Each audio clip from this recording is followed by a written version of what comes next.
Olá, olá pessoal, mais uma vez estamos aqui para dar continuidade ao nosso conteúdo do nosso curso Direito Penal 1, Teoria do Crime, e finalmente hoje entramos aí no que Giuseppe Bettiol chamou de substratos do crime, que compõem aquele conceito que eu já mencionei para vocês, aquele conceito chamado, quem lembra? O conceito analítico de crime. O que é o crime? Desse ponto de vista analítico, é um fato típico, antijurídico e culpável. E o que é o fato típico? O fato típico é composto de conduta, ação, omissão, nexo causal, resultado, tipicidade. O que seria um fato antijurídico? Antijurídico é o comportamento não justificado, exatamente pelas causas que poderiam excluir essa ilicitude. A exemplo aqui rapidamente, se a gente abrisse o artigo 23, a gente encontraria lá o estado de necessidade, que vem explicado logo à frente, no artigo 24. Também encontraríamos a legítima defesa, lá no artigo 25, ou estrito cumprimento do dever legal, o exercício regular de direito, o consentimento como causa supralegal, e o fato culpável, né? Na verdade, o autor culpável, sendo mais técnica e precisa e correta. Então, nós temos esses três substratos, fato típico, antijurídico e a culpabilidade inerente aí ao autor, como três elementos do crime principais. Então, de fato, entramos na cereja do bolo, estudando o fato típico, antijuridicidade, suas causas de exclusão, as justificantes, a culpabilidade com seus elementos, imputabilidade, exigibilidade de conduta diversa, potencial consciência da ilicitude e suas respectivas dirimentes, que são excludentes de culpabilidade. Imputabilidade tem inimputabilidade como excludente. Exigibilidade de conduta diversa tem a inexigibilidade de conduta diversa como excludente. E a potencial consciência da ilicitude teria aí o erro de proibição como excludente. Nós vamos, ao longo aí dessas próximas aulas, destrinchar todo esse conceito analítico do crime ou esses substratos do crime, tá? Nessa aula de hoje em específico, nós pretendemos aqui abordar a ideia de conduta.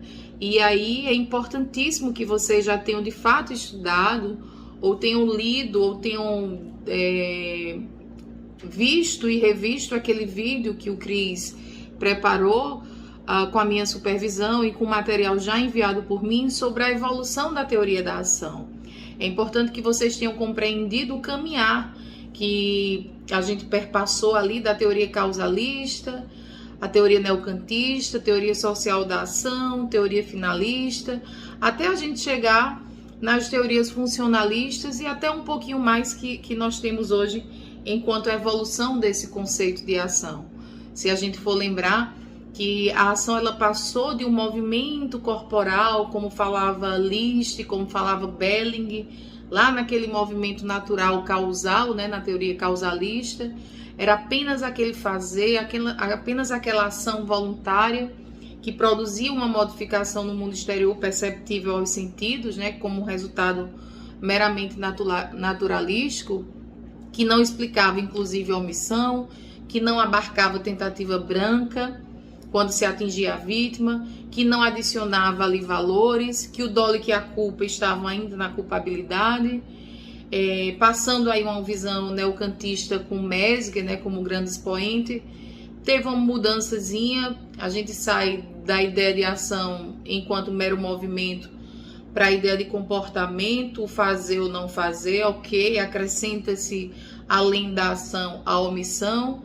Continua sendo a ideia de voluntariedade, né, nesse comportamento humano, que vai sim continuar realizando essa modificação no mundo exterior, ainda perceptível aos sentidos, porém o dolo e a culpa, apesar de se acrescer aí uma ideia de valoração negativa da lei, mas o dolo e a culpa continuam ainda na culpabilidade. Mais à frente vem Welzel, Hans Welzel, através das lições do seu professor de Grafs Udona, é que nós temos aí uma evidência, como o próprio Hans Welzel fala, o causalismo era cego e com o finalismo a conduta passa a ser evidente, porque já na conduta se sabe o que o autor quer. porque a conduta passa de fato a ser o fazer ou não fazer, a ação ou a omissão humana voluntária e consciente, psiquicamente dirigida a um fim, a uma finalidade. Então, o dolo e a culpa passam a integrar o fato típico. Com Weltzel, com a teoria finalista, a gente tem essa virada. E aí, eu aconselho que vocês voltem, de fato, ao vídeo que nós gravamos. Estamos intercalando entre o vídeo do Cris, as minhas aulas sincrônicas, assíncronas, para estudarmos, né, os conteúdos do curso de Direito Penal. E, claro, não deixem de revisar as teorias funcionalistas, que é o que, de fato, hoje em dia estão respondendo bem à nossa atualidade, tá? Então, para não deixar aqui só de relembrar, importantíssimo que vocês relembrem as ideias de Klaus Roxin com o funcionalismo teleológico, dualista, moderado, ou as ideias de política criminal de Klaus Roxin. E Klaus Roxin, né, ou os funcionalistas em geral, eles têm primeiro uma perspectiva no seguinte sentido: eles olham para o direito penal, eles tentam visualizar uma função no direito penal e depois eles pensam e repensam os institutos do direito penal. Então, Roxin, ele visualiza na função do direito penal a proteção de bem jurídico. E quando ele visualiza essa proteção de bem jurídico para o direito penal, ele, a partir disso, começa a estudar e a definir os institutos do direito penal. Então, se para Roxin a função do direito penal é proteger bem jurídico, a definição de conduta para Roxin vai ser: conduta significa violar bem jurídico, né?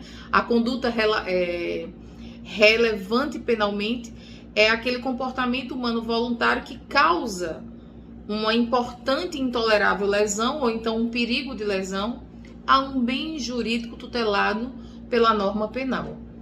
A contrário senso, né, o outro lado do funcionalismo teleológico, nós teríamos aí o funcionalismo sistêmico, monista ou radical de Gunther Jacobs, que vê, na verdade, Jacobs, ele tem como pano de fundo a teoria dos sistemas de Niklas Luhmann, de outro alemão, Niklas Luhmann, que entende os sistemas sociais como autorreferente, como autopoético. E Jacobs entende que a função do direito penal é de proteção da vigência da norma, é a proteção do próprio sistema penal. Então, a conduta para Jacobs vai violar as expectativas do sistema penal. Então, a conduta é o comportamento humano voluntário que vai causar um resultado violador desse sistema, um resultado que vai frustrar as expectativas normativas.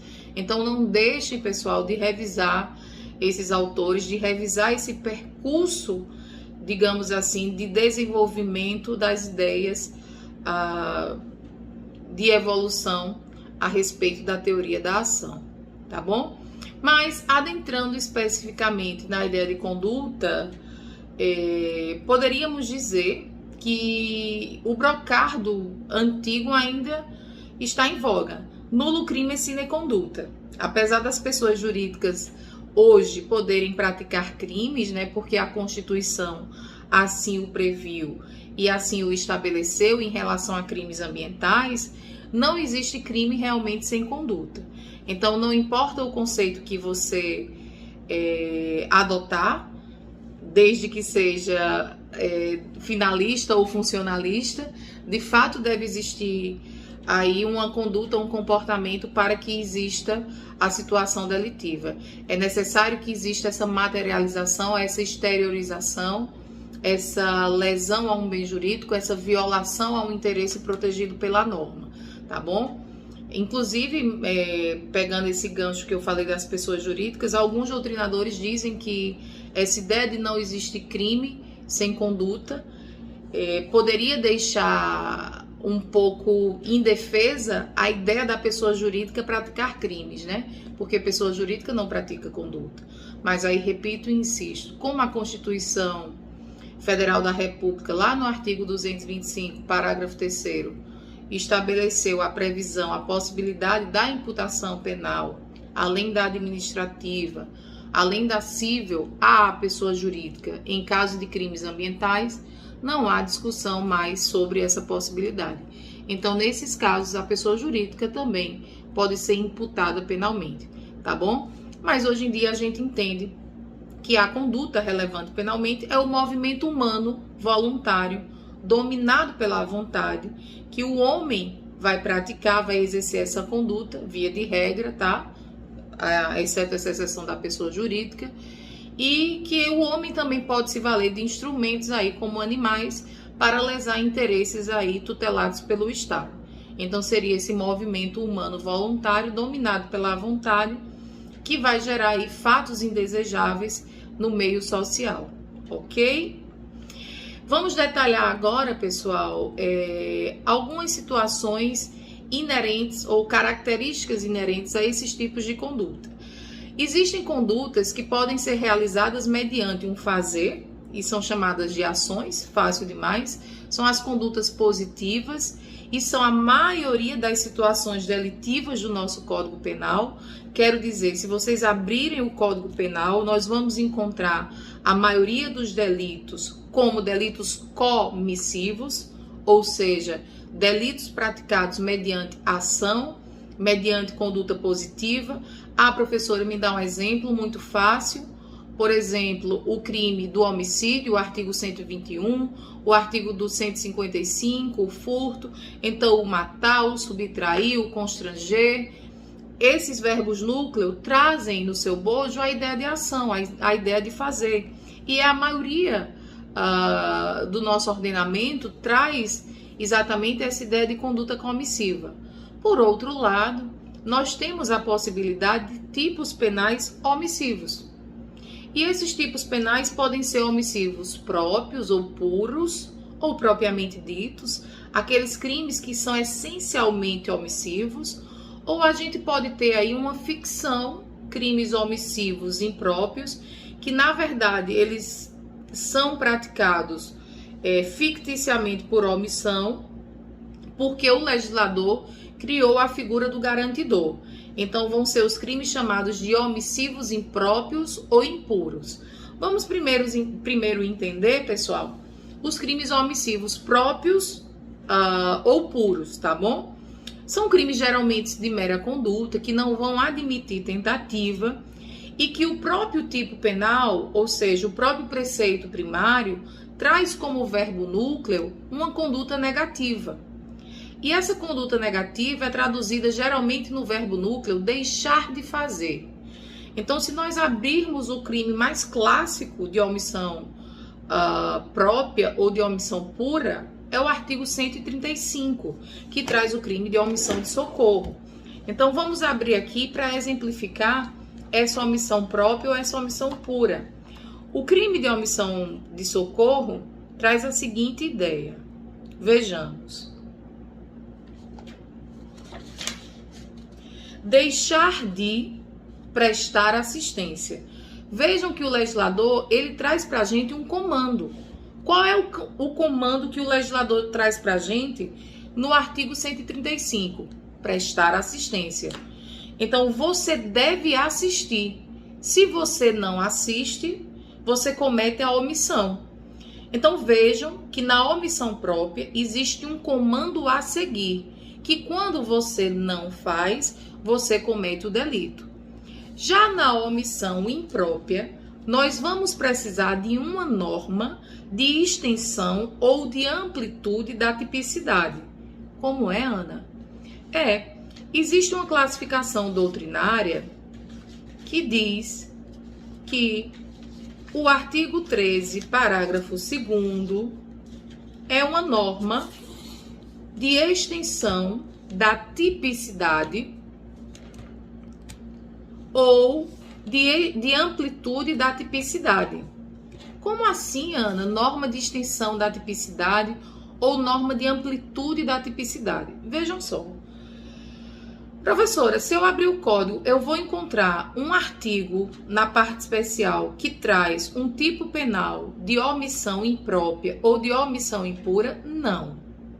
Você vai encontrar um tipo comissivo um artigo, por exemplo, o homicídio, a lesão, que você vai complementá-lo com o artigo 13, parágrafo 2º.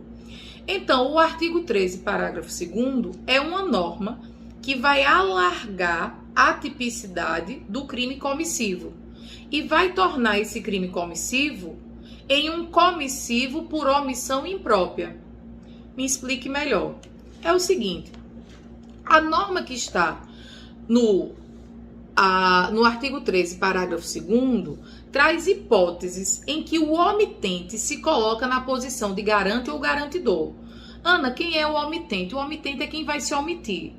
Então, esse omitente vai se tornar garantidor porque o legislador criou para ele um dever jurídico e um dever jurídico de agir. Então, ele não pode aqui ficar omisso, ele deve agir e deve proteger o bem jurídico. Ah, professora, então me dê os casos em que esse omitente não pode simplesmente ficar inerte. Ele deve agir, porque se ele não agir, a omissão dele é como se fosse um fazer. A omissão dele se transforma em um fazer. Em termos fictícios, evidentemente, mas em termos fictícios que vale em termos de imputação. Então, no lugar de ele responder por uma omissão de socorro, o artigo 135, ele responde pelo resultado. Então, ele responde pelo delito no resultado. Vamos entender? Primeiro vamos entender a situação, depois vamos entender como seria a imputação. Então, são 3 casos principais. Artigo 13, parágrafo 2º, em que a gente tem o dever jurídico, em que a gente tem as figuras do garante ou do garantidor. Primeiro caso, artigo 13, parágrafo 2º. A omissão é penalmente relevante quando o omitente devia e podia agir para evitar o resultado.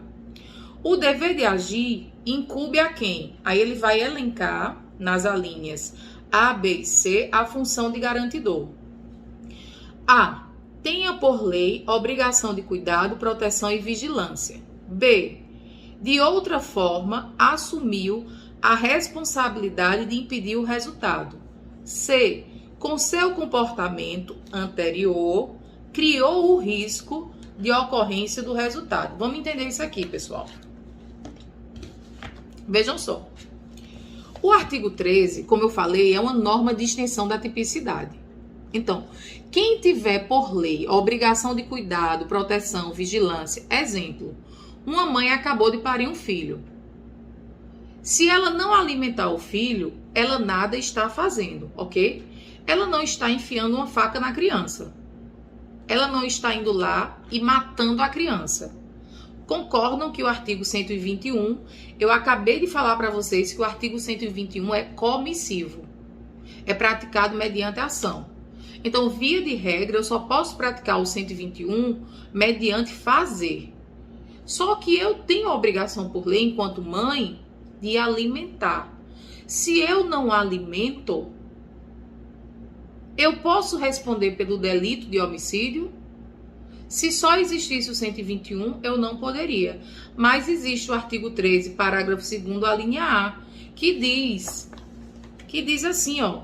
Quem tenha por lei a obrigação de cuidado, proteção e vigilância. Os pais não têm a obrigação de cuidado, proteção e vigilância para com os filhos, sim ou não? Sim. Então, se a mãe não alimenta seu filho e o filho morre por inanição, o crime de homicídio para a mãe vai se classificar como crime de homicídio comissivo por omissão, ou crime de homicídio por omissão imprópria, ou crime de homicídio por omissão impura. Porque, na verdade, o crime de homicídio, ele é comissivo. Mas nessa situação que a mãe se manteve inerte, ele foi praticado por uma omissão impura. Porque a mãe, nesse momento aqui, ela é uma garantidora. Ela tem o dever jurídico de agir e ela não agiu.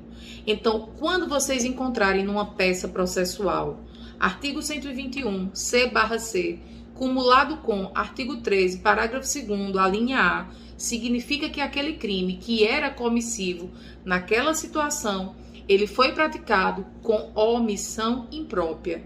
Então a gente classifica naquele momento ali aquele crime como comissivo por omissão. Comissivo por omissão.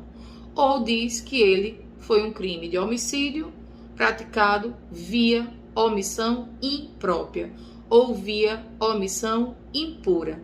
Tá legal, Ana? Entendi.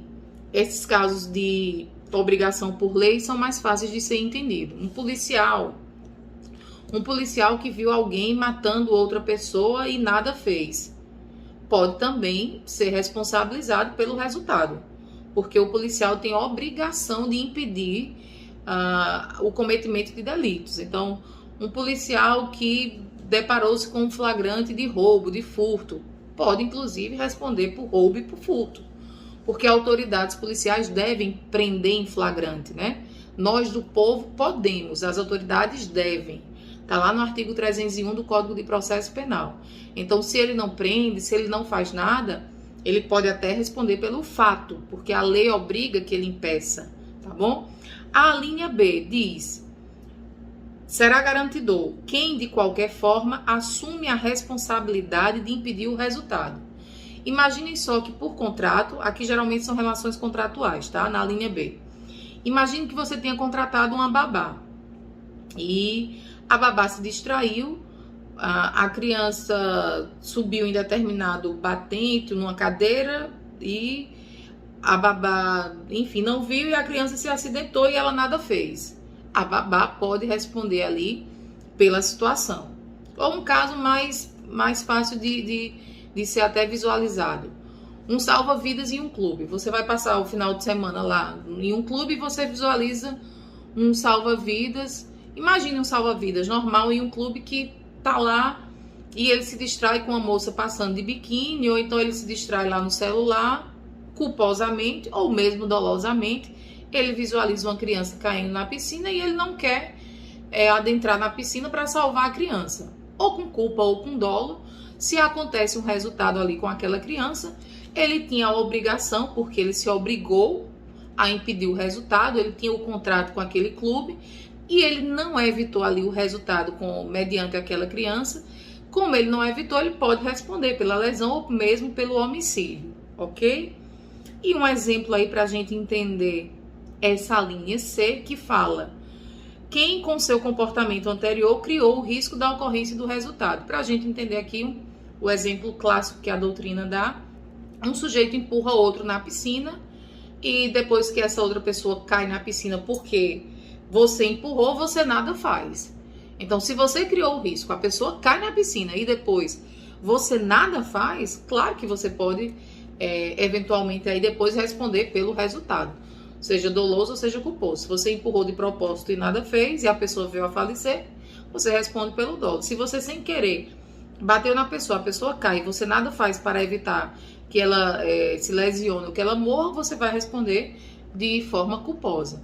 Então você se torna ali garantidor, você deve ali evitar o resultado. Então não esqueçam do artigo 13, essa norma de extensão da tipicidade, essa norma aí que traz a figura do garantidor tão cobrada, tão querida aí pela OAB, pelos examinadores, tá bom? Que traz a relevância da omissão, que traz os crimes comissivos por omissão, que traz as espécies de omissão impura, as espécies de omissão imprópria, tá legal? Vamos estudar os casos, então, de ausência de conduta. Ou eu poderia dizer que agora vocês vão aprender as primeiras teses, né, de excluir as condutas. Se a gente viu que as condutas são atos humanos voluntários, né, indesejados, vamos entender como excluir. Como é que a conduta pode ser, então, excluída? O que é que você poderia alegar aí para o seu cliente, né, para quem vai futuramente advogar? Quais seriam as primeiras teses aí para tentar excluir o fato típico no elemento conduta? Então, existe aí alguns doutrinadores que trazem como causas de ausência de conduta o chamado caso fortuito ou força maior. E o caso fortuito, não são todos doutrinadores que trazem, mas Luiz Regis Prado traz lá no seu livro que o caso fortuito seriam situações aí de fatos imprevisíveis ou fatos desconhecidos, fatos aí inesperados. Então vamos imaginar aqui um exemplo: você está conduzindo seu veículo, está partindo aqui de João Pessoa em direção a Natal, no estado do Rio Grande do Norte, e no meio da sua viagem, vamos supor, você não tinha previsibilidade disso, seu carro estava a priori em perfeitas condições, você passou por todas as revisões e rompe-se ali a sua barra de direção. De repente, seu veículo vai se desgovernar, vai sair da pista, vai sair ali da BR e, porventura, estava passando um ciclista por azar e o carro atinge bem aquele ciclista e vem a gerar ali uma lesão naquele ciclista. E a pergunta que não quer calar, evidentemente, é: houve voluntariedade naquela situação? O motorista que teve aquela barra da direção ali rompida vai responder pela lesão naquele ciclista? Existe conduta naquela situação? E a doutrina diz que não. Como a origem ali daquela situação do rompimento da barra não foi uma origem ali controlável, né? Foi inesperada, não tem conduta que a gente possa atribuir à vontade, à voluntariedade, à situação humana. Então esse caso fortuito ali seria mais um caso de ausência de conduta. A doutrina elenca aí como também casos de ausência de conduta a involuntariedade. E dentro da involuntariedade, a primeira forma de involuntariedade seriam os chamados movimentos ou atos reflexos, né? Fáceis de serem compreendidos.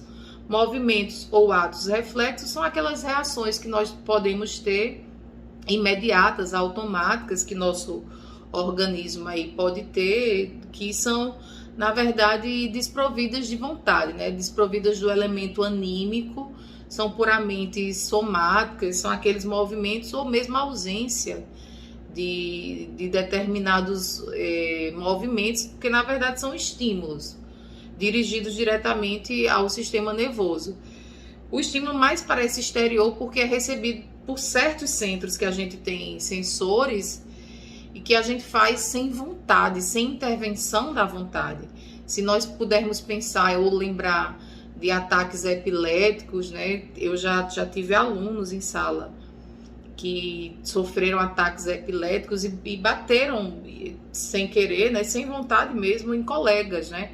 Então, quando alguém sofre um ataque epilético, não tem controle ali do braço, da própria cabeça, às vezes se autolesiona e pode lesionar quem está vizinho, né? Então, imagine se você sofre um ataque epilético na condução de um veículo, ou então na condução de uma cadeira de rodas, ou então sentado em algum local e chega a bater em uma terceira pessoa. A lesão que você possivelmente gerar numa situação dessa não vai ser uma lesão criminalmente relevante, porque não vai existir voluntariedade. Então não vai existir conduta, tá bom? Pode até existir casos de reações sensitivas espontâneas, como tosse e até espirros, que poderiam entrar, inclusive, nessas situações, tá bom? Outro caso de involuntariedade que a doutrina traz pra gente, são mais raros da gente ver nos tribunais, mas que doutrinariamente são possíveis, são os chamados estados de inconsciência, pessoal. Agora, esses estados de inconsciência devem ser completos. Vamos lembrar aqui dos casos de sonolência profunda, sonambulismo, né? Ou os casos de hipnose, de hipnotismo. A conduta, nesse caso aí, também deve ser afastada. Agora, desde que esses estados, repito, o organismo humano tem que anular ali a conduta por completo.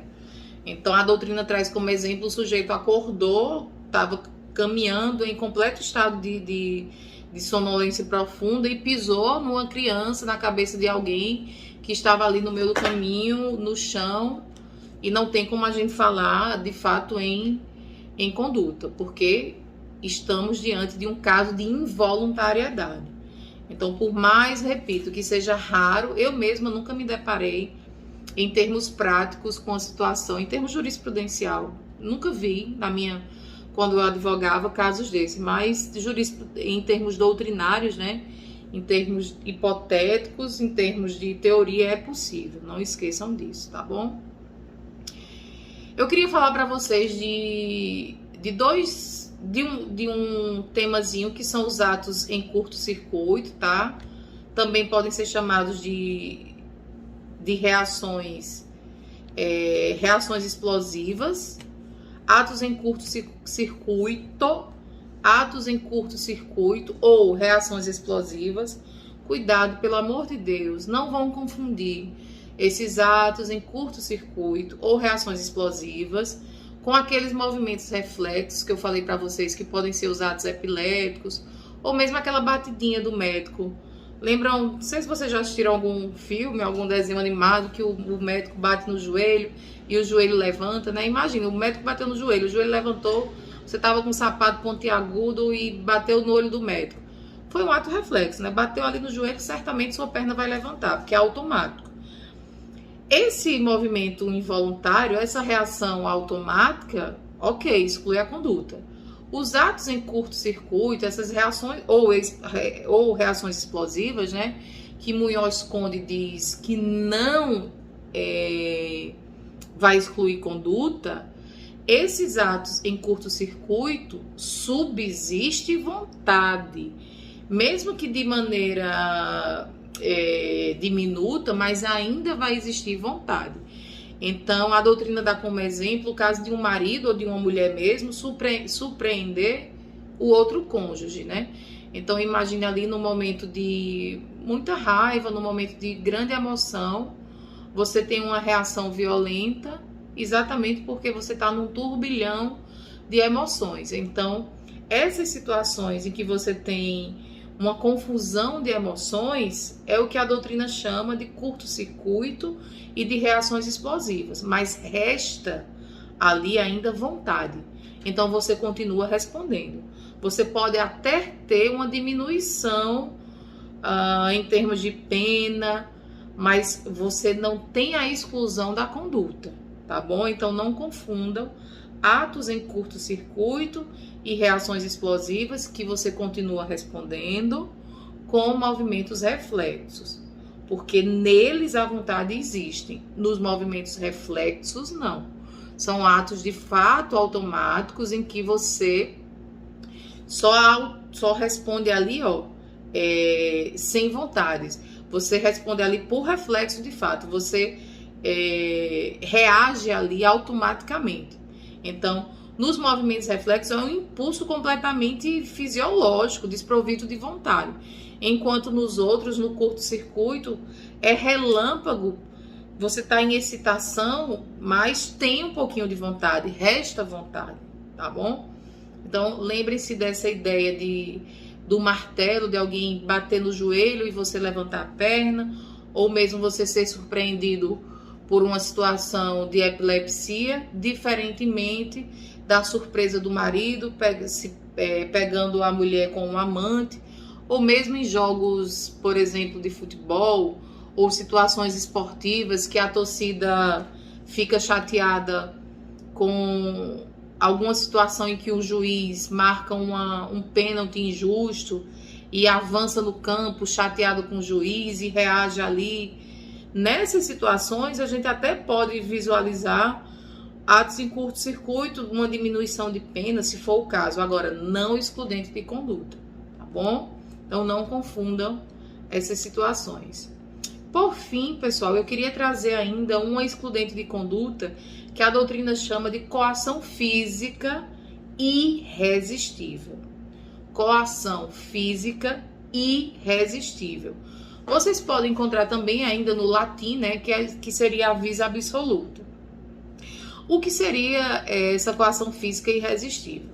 Bom, geralmente você vai ter um coator, um coagido e uma vítima, tá? Então é bem comum que você tenha um coator, que vai ser mais forte, coagindo fisicamente, empreendendo uma força física, né, em relação ao coagido, e vai ter uma terceira pessoa ali sendo vítima daquele coator, que vai se valer do coagido como instrumento para prejudicar uma terceira pessoa. Esse coagido, evidentemente, vai ser instrumento nas mãos do coator e ele, como vai ser mais fraco do que o coator, não responde por nada, porque ele não vai ter conduta, o coagido. Então, somente quem responde pelo crime vai ser o coator, que vai se valer do coagido como instrumento para a prática da conduta. Mas, na verdade, a conduta quem está praticando ali, quem está praticando por trás da conduta, é de fato o coator, tá bom? Porque o coagido, ele não tem liberdade para a prática da conduta, ele está sendo forçado à prática daquela conduta.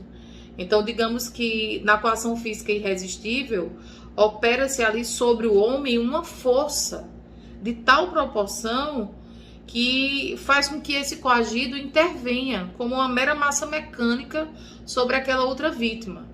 Mas também nada impede que haja ali uma força da natureza que gere essa coação física irresistível.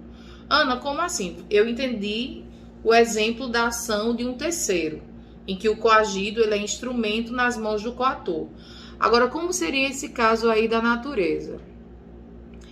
Imagine o caso de uma correnteza. Ocorreu uma enchente e eu estou sendo levado por uma correnteza. E na correnteza estou eu e João. A correnteza é tão forte que eu bati em João através da correnteza. A correnteza está me levando e eu bati em João. Quando eu bati em João, a minha batida em João fez com que João batesse fortemente numa pedra. Vejam só, eu não queria bater em João, foi a correnteza que me fez bater em João e João bateu numa pedra. Eu respondo pela lesão gerada em João. Olha, eu de fato bati em João, mas quem me fez bater em João foi a correnteza. Então essa minha situação pode ser excluída. Por quê? Porque não houve conduta gerada por mim. Foi a natureza que me levou até ali, tá bom? A ação do terceiro, como eu já falei, vai ser uma força superior, forçando o coagido à prática da conduta. Posso dar até um outro exemplo. Eu empurro alguém e esse alguém bate em um terceiro. E a minha intenção foi exatamente essa. Então, eu empurrei Bruno contra Joana. A intenção era que Bruno batesse em Joana. Bruno não tinha a intenção de bater em Joana. Bruno foi um instrumento meu para atingir Joana. Bruno responde pela lesão gerada em Joana? Não. Só quem responde sou eu. Então, Bruno estava sob coação ali, física irresistível. Certo, pessoal? Um último detalhe aqui, mas que sem dúvida nenhuma a gente vai voltar mais à frente, quando a gente estiver tratando de culpabilidade, mas para não deixar de falar das flores, eu queria que desde pronto vocês diferenciassem essa coação que eu estou falando para vocês, essa coação física, essa força física extrema que impossibilita o coagido de praticar movimentos, de praticar a conduta de acordo com a vontade dele, de acordo com o seu querer, de acordo com aquilo que ele pretende, de uma coação moral. Então, nós temos aqui a coação física irresistível, que vai excluir a conduta, logo que vai excluir o fato típico, porque o sujeito não vai ter movimento, não vai ter vontade, não vai ter conduta. Da chamada coação moral irresistível também, mas que por sua vez vai excluir um dos elementos da culpabilidade, que é a exigibilidade de conduta diversa. Então, por um lado, a gente tem coação física irresistível, vis absoluta, que pode excluir conduta fato típico, ou seja, porque o sujeito coagido não vai ter movimento, não vai ter vontade.